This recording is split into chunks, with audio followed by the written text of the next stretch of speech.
We are honored to be in the home of four-time Super Bowl champion, Hall of Fame head coach, Tom Flores. Coach, thanks so much for welcoming us into your home. How's it going these days? Well, it's all right. You shouldn't play football as long as I did. And if you did, you should have played when they protected the quarterbacks, not now. Right. Yeah, things have definitely changed from then to now. But one thing I do want to talk about is you led two Super Bowl teams. You were assistant coach for another Super Bowl team, and then you were a player for a Super Bowl team. What does it take for these teams to make it to this stage in the NFL? Well, I think the Rams, they built their team knowing what they were doing.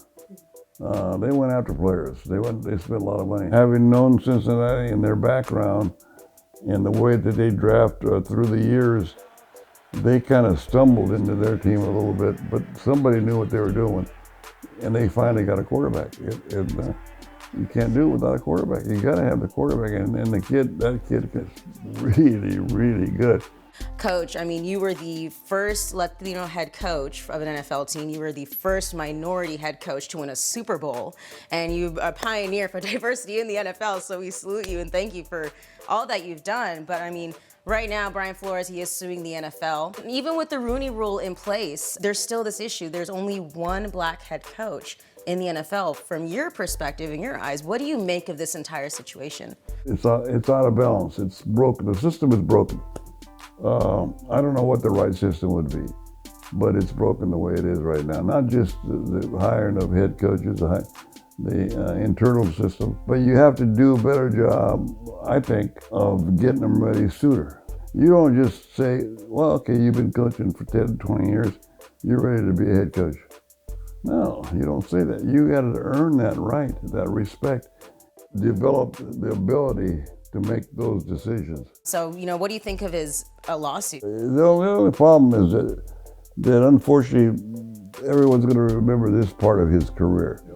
And that's not good. Because in one way, he's going to be looked at as like a pioneer. For a young African-American head coach, it's like, hey, I'm excited. I'm happy that he's speaking out. But also I know that, you jumping out on that forefront may cost him his opportunity, because people don't forget that. Does he have the time? That's the problem, time. It doesn't happen overnight. I didn't become a head coach. I didn't become a quarterback. I didn't become a assistant coach because I was a Mexican American. I became because somebody thought I could do the job. And Al Davis, when he hired me as a head coach, he said, I hired you to win. And that's what I tried to do for him, and whatever it took. And I did. I was able to win. Don't be in it for the glamour. Because somebody says, there's too many guys that have become head coaches that think they have all the answers. And it's sad to watch them fail.